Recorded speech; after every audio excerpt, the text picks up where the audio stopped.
Welcome to my channel, hashtag no filter Surila. I want to talk about this book for a very long time. The book Thief by Markus Zusak is an international bestseller. I would like to read a small portion from this book so that to get an idea, it's a small peek into this into the world of the book Thief. And so the woman with the iron fist. Those first few months were definitely the hardest. Every night, Lizelle would nightmare her brother's face, staring at the floor of the train. She would wake up swimming in her bed, screaming and drowning in the flood of sheets. On the other side of the room, the bed that was meant for her brother floated boat-like in the darkness. Slowly, with the arrival of consciousness, it sank, seemingly into the floor. This vision didn't help matters, and it would usually be quite a while before the screaming stopped. Possibly, the only good to come out of those nightmares was that it brought Hans Huberman, her new papa, into the room to soothe her, to love her.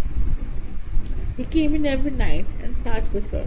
The first couple of times he simply stayed, a stranger to kill the loneliness. A few nights after that, he whispered, "Shh, I'm here, it's all right." After 3 weeks, he held her. Trust was accumulated quickly, due primarily to the brute strength of the man's gentleness. His dareness.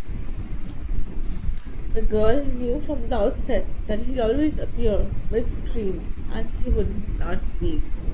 The definition not found in the dictionary. Not leaving. An act of trust and love, often deciphered by children. Hans Huberman would sit sleepy-eyed on the bed as Lizelle cried into his sleeves and breathed him in. Every morning, just after 2 o'clock, she fell asleep again. The smell of him, a mixture of dead cigarettes, decades of paint, and human skin. When morning came in earnest, he was a couple of meters away from her, crumpled, almost halved in the chair. He never used the other bed. Lizelle would climb out and cautiously kiss his cheek, and he would wake up and smile.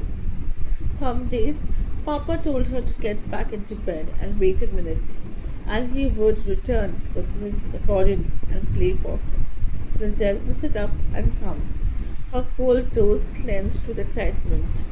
No one had ever given her music before. She would grin herself, stupid, watch the lines drawing themselves down his face and the soft metal of his eyes until swearing arrived from the kitchen. "Stop the noise, Sokol!" Papa would play a little longer. He would wink at the girl and clumsily she'd wink back. A few times, purely to incense Mama even further, he also brought the instrument to the kitchen and played through breakfast. It's quite a good, nice glimpse of family life. And this speaks of a girl who has been adopted by her foster parents in Germany during the Holocaust. Nazi Germany was in power, and Jews. This is before, a little before Nazi Germany came. How the Jews were back then, and slowly how the deterioration started in their life. And you know the story, you know the history that Nazi Germany, Hitler's party, persecuted and executed Jews worldwide, almost all the countries they occupied. So this book gives a snippet of how the life was for the Jews who lived in the Himalayan street here. Himalayan means heaven actually, but it's quite ironical because life there was pretty tough. And this book Thief shows a life of a girl, how she adjusted to the new life in Himalayan street with the foster parents when her her brother and mother died. Mother disappeared, brother died in a train to one of the camps, concentration camps.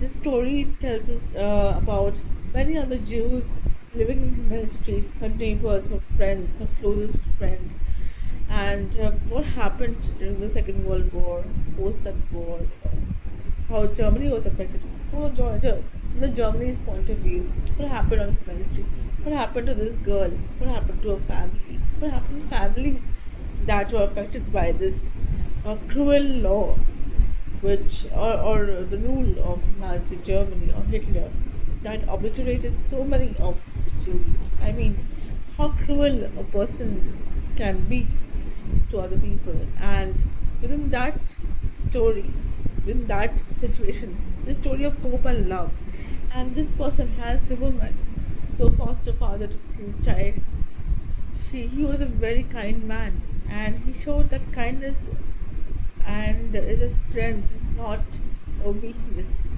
His vulnerability, his love, his loving nature, his slight wit and slight humor was really endearing throughout this book.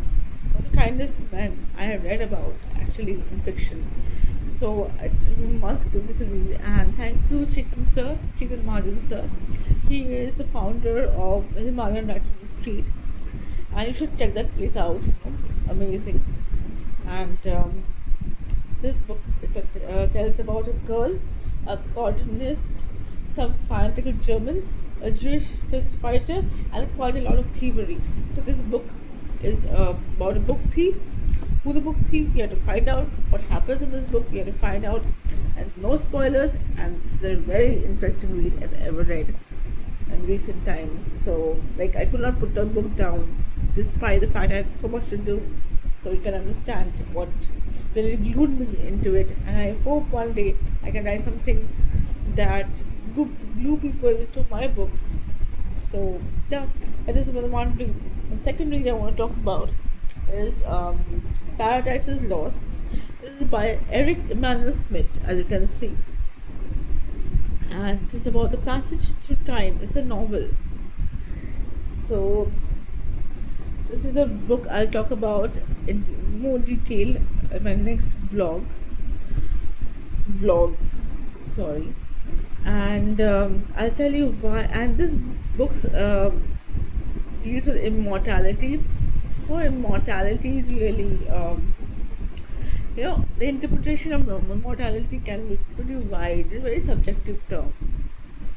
So we will talk about this in the next vlog.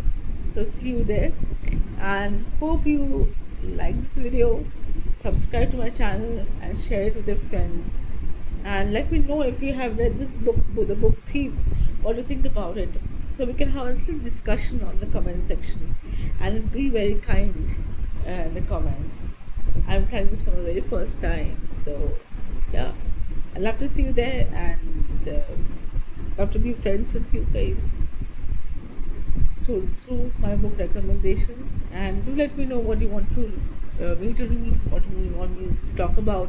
You can have heart-to-heart conversations, you can have different things. So let's see how things go, and we can share things as we progress. Bye.